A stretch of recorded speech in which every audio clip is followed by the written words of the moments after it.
Hello, in today's video I'm going to factory reset an Oppo A5x, and to get into recovery what we need to do is hold, assumably with the phone off, I'm going to hold volume down and power, and I'll keep holding those two. The phone vibrated, I'm going to go 1, 2, 3, 4, 5, then release, and that should get us into recovery from here.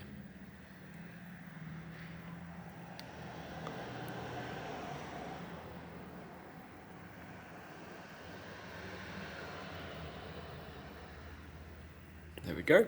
And we use the volume up and down to navigate and the power button to confirm. I'm going to go down to English and press power. And I want to factory format data, which is going to wipe the phone. I need to type in the code, 3545, format. And once this is wiped, I'm going to reboot the phone and I'll proceed from there. Bye.